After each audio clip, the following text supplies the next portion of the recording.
Bonsoir à tous, petite vidéo pour un bilan de lecture.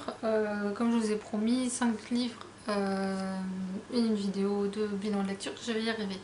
Faut le temps que, que tout se connecte dans ma tête. Je vais commencer par le dernier livre que je n'ai pas lu, que je n'avais pas encore lu du moins, que j'avais acheté lors de la fête du livre jeunesse de Maubeuge, Yokai, le monde étrange des monstres japonais, de Fleur d'Auger et Sandrine Tomène chez les éditions Actes Sud Junior. Donc comme vous voyez, c'est un livre jeunesse. Et c'est surtout un très très beau livre qui parle de toutes les créatures du folklore japonais. Comme vous savez, j'adore le Japon et malheureusement sur le folklore c'est assez compliqué de trouver. Enfin, j'ai pas cherché après, mais je sais que tous les livres sur l'histoire du Japon ou quoi que ce soit, que j'ai pu lire jusqu'à maintenant, aucun d'entre eux, à part quelques mangas qui parlent un peu du yokai. Il y a le pacte des yokai, je crois qu'il existe, mais je l'ai pas lu celui-là. Moi, à part le kitsune et le tanuki, je connais pas. Donc, je parle des créatures mentionnées. Et ce qui est très bien aussi, c'est qu'on voit l'évolution du Japon, puisqu'il parle des yokai du passé qui ne sont quasiment plus utilisés de nos jours, et les yokai du présent qui ont été créés avec l'école, etc. Donc c'est toujours des créatures qui ont été créées pour faire peur aux enfants ou plus jeunes. Maintenant, ils sont pas méchants. Ça peut être sympa à lire avec des enfants. Je pense sincèrement, ça peut même, pourquoi pas, apporter un débat, je pense, sur la raison pour laquelle on a peur de ces créatures. C'est vraiment intéressant. Et il y a des petites histoires aussi, raconter des petits contes sur chaque créature. Pour le tanuki, j'en profite, il y a une blogueuse qui se fait appeler le tanuki. Donc je mettrai son lien en barre d'infos si je peux faire sa promo. Elle est super sympa et si vous adorez le Japon et l'Asie, etc., vous nous trouverez votre compte. Surtout justement des contes qu'elle écrit sur son blog, en anglais et en français. J'ai également lu Juste un peu de cendre de Thomas Day et Aurélien Poli chez Glénat Comics. J'en ai parlé dans ma précédente vidéo, je venais de le lire avant de tourner. Donc on suit Ashley Torrance qui a 17 ans et elle a des yeux verrons, ce qui lui permet de voir en fait le vrai visage des gens. Parce que certaines personnes n'ont pas le visage qu'elle montre. Ce sont des créatures qui n'ont pas de nom. L'auteur a fait le choix de ne pas donner de nom spécifique. Alors pour vous montrer l'esthétique de Ashley, vous voyez l'esthétique de malade de ce livre. Enfin bref, c'est une BD. Faut savoir, je lis pas de BD, mais alors là. Et en fait, ces créatures, je vais rien dire dessus volontairement parce que je peux pas comparer une créature que je peux connaître. C'est pas des vampires, c'est pas des zombies, c'est pas des loups-garous, c'est pas des démons, c'est pas. Qu'est-ce qui existe d'autre comme créature? Enfin bref, j'en ai jamais vu des comme ça. Je trouve l'idée de Thomas Day super intéressante. D'ailleurs, encore plus intéressant quand on sait qu'à la fin, Thomas Day explique pourquoi il a créé cette histoire et surtout pourquoi il a fait le choix de l'héroïne, Ashley. Et j'ai jamais lu de roman qui parle d'apocalypse ou ce genre de choses, puisque lui considère que c'est d'apocalypse, je crois. J'ai un peu oublié, mais il me semble que c'est ça. Hein. Donc ça, c'est la fin. Alors, Thomas Day. Non, c'est plutôt du fantastique. Pour lui, c'est du fantastique moderne. Je sais pas ce qu'il entend par là. En tout cas, ce qu'il y a de sûr, c'est que les créatures, quand face à Ashley, ont peur. Et en même temps, ils ont peur d'elle, ils ont peur aussi. Ils lui font peur à elle également, c'est pour ça qu'elle s'enfuit, qu'elle rejoint des personnes qui sont comme elle, qui voient ces créatures. Et chaque personne réagit différemment face à ce pouvoir, et c'est super intéressant de voir ça. C'est aussi très intéressant de comprendre au fur et à mesure de l'histoire d'où viennent ces créatures, pourquoi elles existent, et surtout si elles sont vraiment nocives ou pas. Puisque ça, on n'en sait rien. Même là, après avoir lu ce livre, je me disais plutôt que ces créatures, pas qu'elles me faisaient pitié, que j'étais triste pour ces créatures plutôt qu'autre chose. C'est aussi intéressant de voir l'aspect historique de ce livre, dans le sens où ça se passe bien de nos jours au XXIe siècle, mais par rapport à la création, à l'existence de ces créatures, là on remonte loin, mais alors très loin. Et c'est un aspect historique qui a réellement existé. Thomas Day s'est vraiment renseigné dessus et c'est super intéressant. Il y a un aspect aussi culturel, même un peu de folklore, je pense également. Enfin bref, je vous le recommande vivement. Je n'aime pas les BD en temps normal, donc si je lis, c'est qu'il y a une raison. N'hésitez pas. Ensuite, j'ai lu le manuscrit de Fatipour de Jean-Michel Touche aux éditions du Jasmin dans le cadre de la messe critique de Babelio. Un livre très étrange. Je pense pas que ça plaira à tout le monde, dans le sens où on est à la frontière entre le rêve et la réalité. Au début, on est dans le rêve, on va un peu dans la réalité, et on retourne dans le rêve. Et encore, je ne suis même pas sûre que ce soit un rêve. Je sais pas si c'est un rêve ou un mélange rêve-réalité. Je sais pas trop, et j'ai pas envie de savoir. J'ai envie de... Je pense que chaque personne verra le livre différemment. Chaque personne le ressentira différemment. Je pense que la question de ce livre, c'est qui suis-je? Donc là, en l'occurrence, le personnage central, qui est quasiment le seul d'ailleurs, Jérémy, se pose d'ailleurs cette question, qui suis-je? Apparemment, il obtient la réponse à cette question lors de son périple, de son voyage initiatique. Mais nous, au final, on l'a pas, cette réponse qu'il lui obtient. Elle n'est pas précisée, mais je pense que chacun obtient sa réponse à sa manière, et c'est peut-être la façon, ce qu'a voulu faire comprendre l'auteur. Je suis pas sûre.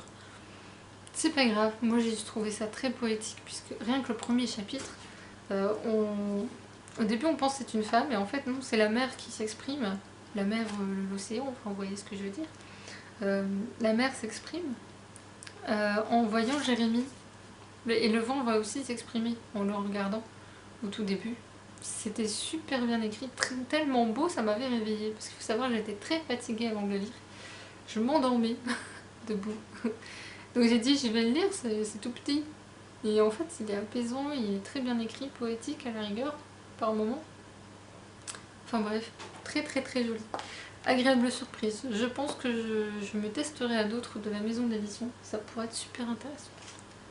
Ensuite, le livre suivant, je l'ai lu dans le cadre d'une lecture commune avec Bookinette, que je salue. Je mets tout en barre d'infos. Et je l'ai lu également parce que, au moment où je l'ai commencé, en fait, un club de lecture s'est ouvert sur Livre Addict concernant l'abonnement des moutons électriques. Je l'ai terminé, je ne sais pas pour les autres où est-ce que ça en est. Je sais que Bookinette l'a peut-être pas encore commencé. Par contre, moi je l'ai lu, je l'ai terminé aujourd'hui, hier, L'Ordre du labyrinthe de Lisa Goldstein. Donc ceux qui veulent pas savoir, qui n'ont pas encore terminé, ne regardez pas. Enfin, vous pouvez regarder, je spoile pas, hein, mais disons que pour moi ça n'a pas été compliqué. Autant le prologue était génial. J'avais lu le prologue, j'ai dit ouh il sent bon, enfin même pas les premières lignes. Et le prologue était super génial, je me suis dit on va être dans un monde un peu particulier puisqu'on suit une famille de... Enfin, il est question d'une famille de magiciens. Donc je m'étais dit ça va être super sympa, ça va être bien, enfin bref. Sauf que quand on passe le prologue, le premier chapitre, on rencontre Molly Travers, une jeune femme qui enchaîne les boulots intérimaires, qui a pas l'air de vouloir se poser, qui est un mec mais épouvantable. Et en fait un détective privé va venir la voir et lui poser des questions sur sa grand-tante. Donc elle répond comme elle peut. Et le souci c'est qu'on lui apprend que sa grand-tante aurait une sœur. Sauf qu'elle n'a jamais entendu parler de qui que ce soit de sa famille en dehors de sa grand-tante et de ses parents. Et elle va enquêter au début un peu de son côté, l'air de rien, pour vérifier. Elle va apprendre certaines choses et au fil du temps elle va enquêter avec le détective. Sauf que le détective, je l'ai pas du tout aimé parce que c'est un stéréotype affligeant du mec solitaire qui fait pas attention à ses proches, qui fine un peu partout de manière pas souvent très légale. Et puis Molly m'a pas super intéressée non plus parce que je sais pas, j'ai trouvé très fade comme héroïne. Pour quelqu'un qui peut apprendre des tas de choses sur sa famille, je l'ai pas trouvé super... Je sais pas, je me suis pas attachée du tout. Je me suis attachée à quasiment aucun des personnages de ce livre en fait. J'ai l'impression qu'on était vraiment pas seulement en retrait, il y avait encore autre chose qui faisait que comme si on pouvait rien atteindre, rien approcher. Ça m'a d'autant plus agacée que lors de l'enquête, donc on a des passages des livres qu'ils vont lire, des journaux tenus par des proches, des ancêtres de Molly. Ça c'était super intéressant, mais pareil c'était encore dans des clichés, ça m'agaçait un petit peu, mais ça restait très bien écrit. Mais ça restait dans la continuité du livre, ce qui faisait qu'on sentait pas la différence d'écriture. Elle n'était pas frappante. Et c'était encore plus agaçant. Oui, je sais, je ne brille pas éteint, mais c'est rare qu'un livre m'agace. Ça m'a d'autant plus agacé qu'en fait, il y avait énormément de coquilles. C'est la première fois que je lis un livre de cette maison d'édition avec autant de coquilles. D'habitude, il n'y en a pas, ou alors je les vois pas. Que là, soit on se trompait dans le nom de personnage, soit il manquait la négation, soit il manquait des mots, soit ils inversaient des mots. Et encore mieux, c'est quand on parle un moment l'histoire, un moment dans l'histoire, on parle de Fantrice, donc la contente, et juste la ligne qui suit, donc elle est toute seule, hein. On parle au pluriel. Alors pourquoi? Donc ça m'a tellement perturbée que du coup j'ai recommencé le paragraphe, j'ai recommencé je sais pas combien de fois en disant attends, il y a un truc que j'ai pas compris là. Et non, j'ai très bien compris. Alors le souci c'est que c'est des magiciens, des vrais magiciens, c'est genre personne n'arrive à comprendre leur tour. Du coup on se dit c'est peut-être un tour de magie qui s'est passé, et non, il n'y a pas de tour de magie.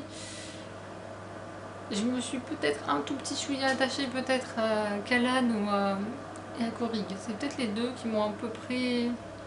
Il y a un vrai mystère autour de ces deux-là, mais alors les autres, tellement fade. J'ai l'impression que l'autrice a pioché à droite, à gauche, qu'elle a voulu noyer le poisson par rapport aux questions qui se posaient dans le roman, sauf qu'elle a braqué le projecteur sur les questions et sur les réponses. Donc à la moitié du livre, je savais qui, quoi, qu'est-ce, comment. Et puis le final, enfin... J'ai l'impression que c'est tombé comme un cheveu sur la soupe. C'est... Je savais pas quoi écrire comme fin, du coup j'ai écrit ça. Donc voilà, je suis déçue. Très déçue. Je dis pas qu'il est nul, hein. Attention, il a quand même des choses sympas, mais le reste... Voilà quoi. Et enfin, je remercie ma maman. Elle me l'a pas offert, elle me l'a prêté, donc voilà, je vais rendre. Pour ça que je fais la vidéo maintenant. Le pavillon des pivoines de Lisassi. On est en Chine au XVIIe siècle. On suit Pivoine, une jeune fille de 16 ans, qui va se marier. Sauf qu'avant son mariage, son père va organiser une représentation de la pièce de théâtre du même titre, dont Pivoine est complètement fan. Et le souci, c'est que suite à cette pièce de théâtre, je ne dis pas pour quelle raison, mais elle va être atteinte de ce qu'on appelait à l'époque le mal d'amour. Donc elle va se laisser mourir d'amour pour quelqu'un, disons. On ne veut pas dire qui non plus. Et ça peut paraître très triste parce qu'on suit aussi l'après.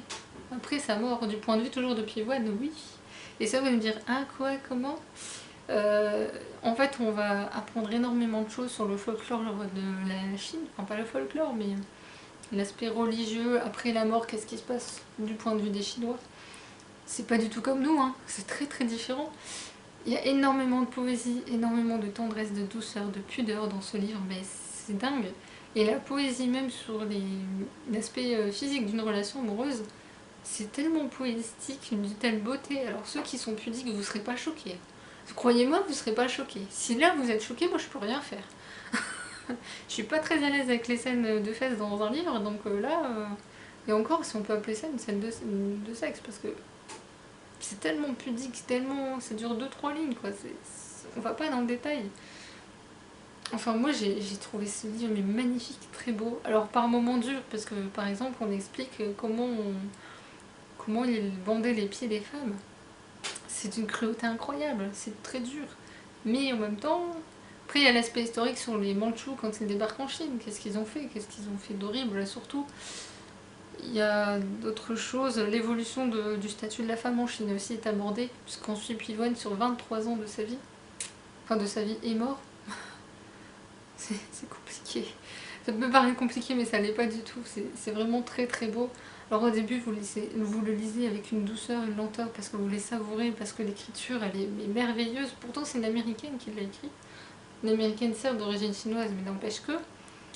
Il faut savoir aussi une chose, c'est que la pièce de théâtre, le pavillon des Pivoines existe réellement, que certains personnages du livre ont réellement existé, que à peu près que pas mal de choses ont réellement existé. Maintenant l'autrice s'est amusée à amuser.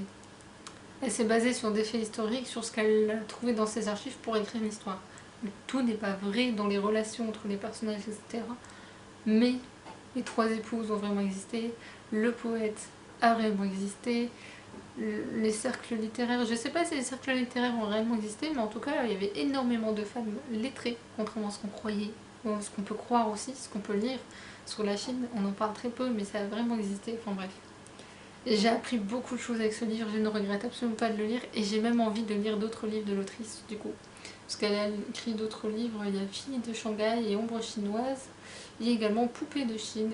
J'ai envie de les lire tous, tellement c'était beau. émouvant, un peu dur par moments, il y a un peu le cœur serré par moments. Et contrairement à ma mère, moi le personnage qui m'a énervé dedans c'est pas le même qu'elle. Ma mère m'a dit que Pivot l'avait agacée au début, enfin, en tout cas par moments.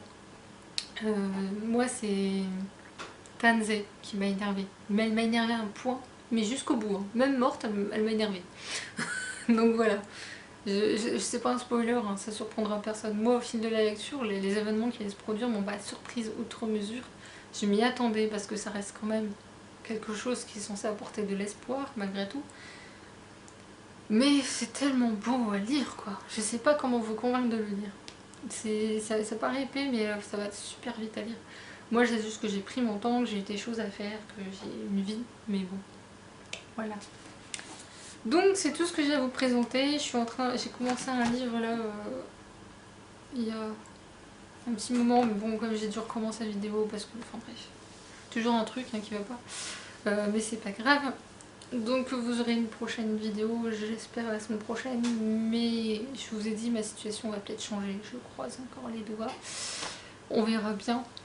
Donc je vais vous laisser, je vous souhaite une bonne soirée, une bonne semaine, bon courage pour tout ce que vous entreprenez cette semaine puisque on est lundi, et je vais vous dire à très bientôt, au revoir.